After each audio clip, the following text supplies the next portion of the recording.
Okay, time now to put Tallahassee Mayor Andrew Gillum to the test. Thank you for joining us, Democratic candidate for governor. Thank you for having me, Craig. I appreciate you taking time. Let's start with taxes. Yes or no, are the people of Florida overtaxed? Well, considering the fact that this state does not have a state income tax, I have to say the folks who are most taxed are those who consume goods because our tax system is structured on sales tax. I think we've got an interesting income system in this state, and we're trying to do the best that we can. The good news is that the state this year is dealing with a pretty good surplus. And so the questions that they're asking are those that will answer where the state's priorities are. I happen to disagree a lot with where the state is choosing to prioritize right now. And one of the reasons why I'm running for governor, actually. But the forecasts show tax collections are going down over the next couple of years. So would you cut taxes, raise taxes, or keep them exactly where they are? Well, I mean, I think you obviously have to answer those questions more thoroughly once you get there and begin to analyze where the budget is and where the priorities of the government are. I mean, I think we could probably manage the state's priorities given the resources that we have.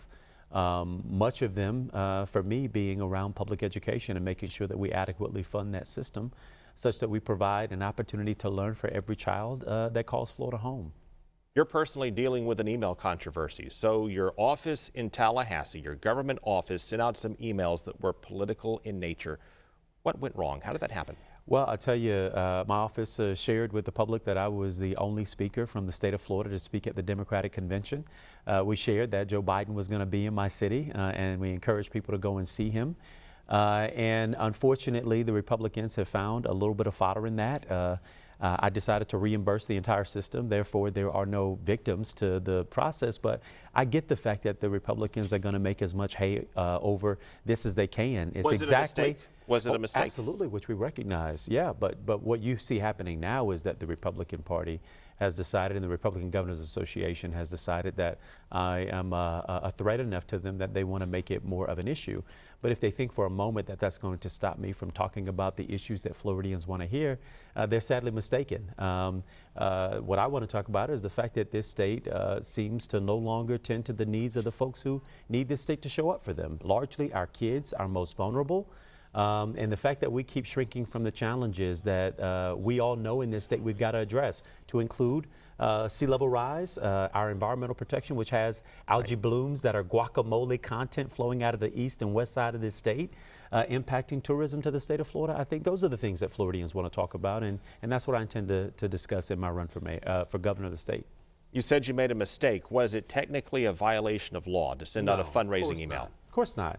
First of all, I never sent email raising money for myself. I wouldn't. The controversy that the Republican Party continues to kick around, again, is one that can be fully anticipated from them. And it is what happens when you challenge power. Could Charlie Crist have beaten Rick Scott in 2014? I hope that he could have. I mean, he came within 1 point. What would you have done that he did not do? Where did Charlie Crist go wrong? And what did you learn from it? So I don't know the particulars of the race Charlie ran, except that I supported his run for governor of the state of Florida, believing that he would have been and would have been a better governor than the one that we have now. That being said, I mean, my approach is going to be to go everywhere and to talk to everybody.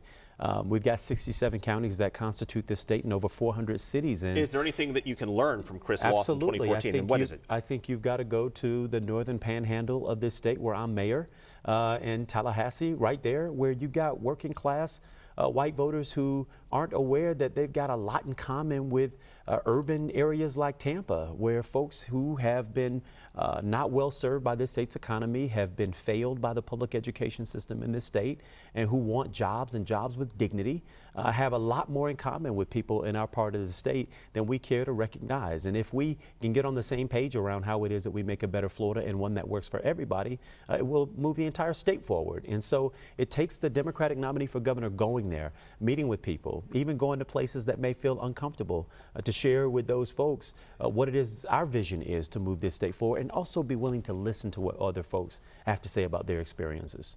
You know there's gridlock in Tallahassee and Washington. You know you've got to work across the aisle to get things done. Give me an example of a Republican that you most admire.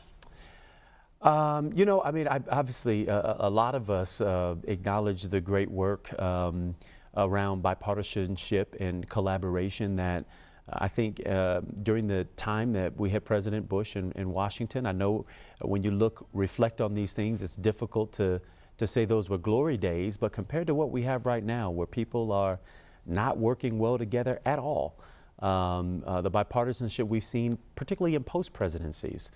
You got the Clintons and the Bushes, both of them getting along very well. President George W. Bush, the Republican you most admire? No, I think the Republican I most admire would be President Lincoln. You got me there. Okay, alive today. Alive today. How about alive today? I mean, I think, so I'll tell you someone who I think deserves credit for speaking up for what it is that they believe and being unapologetic in so doing is Governor Kasich. He ran for president, obviously, for the Republican nomination. He's a governor who extended health care, even though he didn't agree with Obamacare at the time. He understood that the needs of his state came first and the citizens of his state came first. And so what did he do? He extended access to Medicaid in that state. He then wrote a letter to the new Republican president and the Republican majority in the U.S. Congress saying, don't repeal Obamacare, that there are improvements that can be made, but he recognizes that you shouldn't penalize the people who are most vulnerable as we extend these continued conflicts between the Republicans and Democrats. I thought that was a courageous move, and for that I think he deserves to be respected.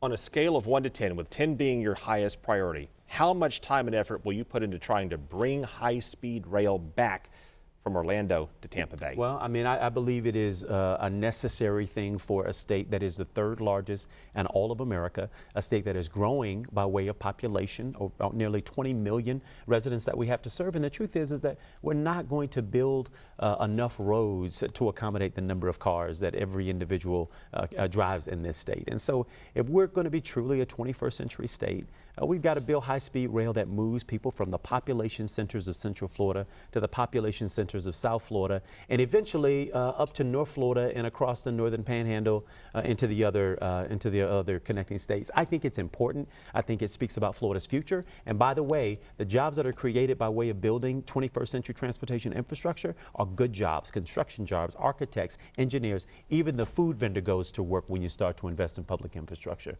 Do you think we should continue the legal battle with Georgia over water on behalf of the seafood workers and fishermen in Franklin County? Well, I'll tell you, I mean, I sit above in Tallahassee the Floridan Aquifer, which is a pristine water body that does source various parts of this state, as well as some of our adjoining states. I think the state of Florida has to do what it can to protect its clean water sources for its residents, but we also got to do what is required. So continue the legal battle? Well, I mean, I think we got to assess those options to see what our best prospects are, but we've got to do what is required. But the judicial official in the case has already sided with Georgia. Are you throwing good money after bad if you keep up the fight? Listen, we've got to do two things. One, we've got to make sure that we continue to protect access to Florida's clean water. Number two, we've got to be good stewards of the clean water systems that we have, right? I mean, we now have in this state the devaluation of appropriate regulation to ensure clean water is available. And we're seeing the impacts of that when you look at what's happening over in Lake Okeechobee. We've seen the impacts of when we have bad environmental stewardship on what has happened with the Everglades. And then we're spending billions upon billions and trying to accomplish something that could have been well maintained had we decided not to mess with and deregulate, frankly, around our environmental protections that have now caused injury, not only to our environment, but threats to people and to property. Mayor Gillum, thank you for your time. Yeah, thank you for having me.